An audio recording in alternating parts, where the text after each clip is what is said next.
గౌరవనీయులైన ఆదోని పట్టణ ప్రజలకు, గౌరవనీయులైన జాయింట్ యాక్షన్ కమిటీ జేఏసీ నాయకులకు, వీరులకు, యోధులకు అందరికీ నా నమస్కారం. నా పేరు బిచ్చే లోకేష్. నేను హైదరాబాద్ లో సాఫ్ట్వేర్ ఇంజనీర్ గా జాబ్ చేస్తున్నా. నేను చదువు కోసం దావణగేర్లో 3 ఏళ్లు ఎంసీఏ చేసిన. దాని తర్వాత 1 ఇయర్ బెంగళూరులో జాబ్ సర్చింగ్ చేసిన. 5.5 ఏళ్లు చెన్నైలో జాబ్ చేసిన.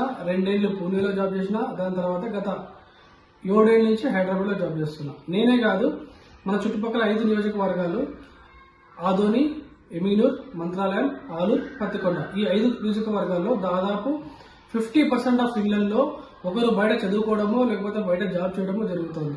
మేమే కాదు, పల్లెటూరులో కూడా చాలా మంది వలసలు వెళ్లారు పనులు లేక. సో వీటన్నిటికీ ఒకటే సొల్యూషన్, మనకు ఆదోని జిల్లా కావాలి. ఆదోని జిల్లా కావాలి అంటే మనం అందరం కలిసికట్టుగా పోరాడాలి. పోరాడే సమయం వచ్చింది. మన ఆదోని జిల్లా వస్తే పెద్ద పెద్ద పరిశ్రమలు వస్తాయో లేదో తెలియదు, కానీ చిన్న మధ్యస్థి గల ఇండస్ట్రీస్ అయితే ఖచ్చితంగా వస్తాయి. చాలా మంది వలసలు వెళ్లకుండా ఉన్న ఊర్లోనే చదువుకుంటూ, ఉన్న ఊర్లోనే జాబ్ చేసుకుంటూ సంతోషంగా ఫ్యామిలీతో గడపచ్చు. సో అందుకు గాను నేను నా వంతుగా 39 ఓవర్ రిలే ప్రొటెస్ట్ లో ఆదోనిలో భీమా సర్కిల్లో పాల్గొన్నా.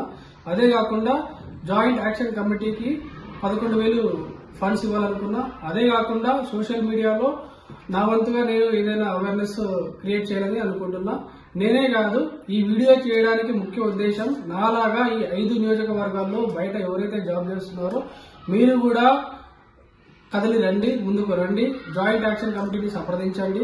వాళ్లకు ఫైనాన్షియల్ గానో, మోరల్ గానో, ఎమోషనల్ గానో, లేకపోతే సోషల్ మీడియా ద్వారానో ఏదో ఒక రకంగా సపోర్ట్ తెలపండి. మన వాయిస్ సీఎం సార్కు రీచ్ అవ్వాలి. మనకు జిల్లా రావాలి. మేము సైతం ఆదోని జిల్లా కోసం కృషి చేద్దాం. శ్రీశ్రీ గారు ఎప్పుడో చెప్పారు, పోరాడితే పోయేది ఏమీ లేదు, బానిస సంఖ్యలు తప్ప. సో ఆదోని కోసం మనం పోరాడదాం, ఆదోని అభివృద్ధి కోసం సహాయపడదాం. ఇట్లు బిచ్చే లోకేష్.